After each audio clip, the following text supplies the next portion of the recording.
पर आजीवन है। ये यहां से देखिए साहब, रीट 2024 प्रमाण पत्र की वैधता दिनांक 16/3/2022 से रीट प्रमाण पत्र की वैधता आजीवन कर दी गई है। एक बार जूम करके और बता देता हूं कब से की गई है। 16/3/2022 से रीट प्रमाण पत्र की वैधता आजीवन कर दी है। यहां पर कई सारे साथियों की ये डाउट होगा कि सर 2022 में ही तो नोटिफिकेशन आया था रीट का, क्या उससे पहले कर दी गई थी क्या? यस, उससे पहले कर दी गई थी, वो भी मैं प्रमाण आपको दे देता हूं। देखो, मार्च के महीने से आपके वैधता है वो आजीवन कर दी गई थी। और जो नोटिफिकेशन था रीट 2022 का, पहले तो 2021 में आई थी, फिर 21 के बाद कैंसिल हो गई थी, फिर रीट 2022 में वापस से नोटिफिकेशन आया था। ये रहा 2022 का, ये चौथे महीने में आया था, यानी उससे पहले ही वैधता आजीवन कर दी थी। यानी जिन्होंने रीट 2022 परीक्षा, पात्रता परीक्षा पास कर रखी है, तो उनको वापस से वैसे फॉर्म भरने की आवश्यकता नहीं है।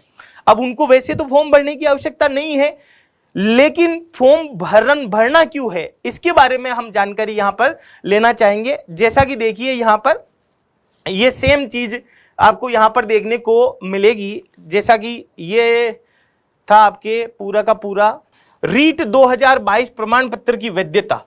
यहां पर भी इन्होंने कहा 16/3/2022 से रीट प्रमाण पत्र की वैधता आजीवन कर दी गई है।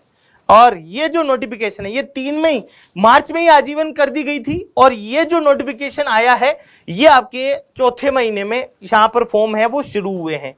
यानी कि जिन्होंने 2022 वाली रीट पात्रता परीक्षा पास कर रखी है उनको वापस से देना नहीं है एग्जाम।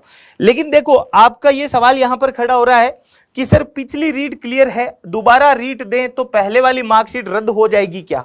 अब देखो, दोनों में अगर मार्क्स ज्यादा है या किसी में एक में कम रहेंगे, एक में ज्यादा रहेंगे, जाहिर सी बात है तो रद्द तो कोई सी भी नहीं होगी, क्योंकि 2022 वाली भी आजीवन है और 2024 वाली भी आजीवन होगी।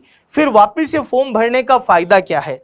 हो सकता है आगे आने वाले समय में राजस्थान सरकार कोई संविदा से संबंधित जो वैकेंसी हो उसमें पात्रता परीक्षा में प्राप्तांक, जो अंक है आपके प्राप्त किए गए अंक है, उनके आधार पर कोई प्राथमिकता है वो डिसाइड करे। मान लीजिए संविदा आधारित बहुत सारी वैकेंसीज होती है, तो आपके पात्रता परीक्षा में कितने अंक आए थे उसके आधार पर हो सकता है, या हो सकता है कि मतलब कहीं ना कहीं अगर आपके अच्छा स्कोर होगा तो वो काम आ सकता है। सिर्फ और सिर्फ फॉर्म फीस ही लग रही है, उसके अलावा तो कोई चार्ज लग नहीं रहा है, और आप एग्जाम देंगे तो एक एग्जाम का अनुभव है वो है 5 जो ऑप्शन आपको मिलेंगे, 5 ऑप्शन वाले एग्जाम का अनुभव आप परीक्षा केंद्र पर मतलब उचित तरीके से ले पाएंगे। तो 2 फायदे आपके सामने हैं यहाँ पर 2024 के फॉर्म को भरने को लेकर के। ये तो था आपका मुख्य सवाल। ये भी इनका यही है कि वापस से देना पड़ेगा क्या, दोबारा है वो एग्जाम देना पड़ेगा क्या, 2022 पास कर रखी है तो वो आपकी इच्छा है। अगर आप देना चाहें तो दे भी सकते हैं और नहीं देना चाहें तो नहीं भी दे सकते, क्योंकि पात्रता तो हमारी पास कर रखी है हमने, और 2022 का सर्टिफिकेट है वो भी आपके आगे काम में आएगा, और 2024 की अगर आप पात्रता दोगे तो वो भी आपके आगे काम में आएगी। और यहाँ पर एक साथी ने लिखा है जिसने 2022 रीट पास कर रखी है उसको भरना जरूरी है क्या?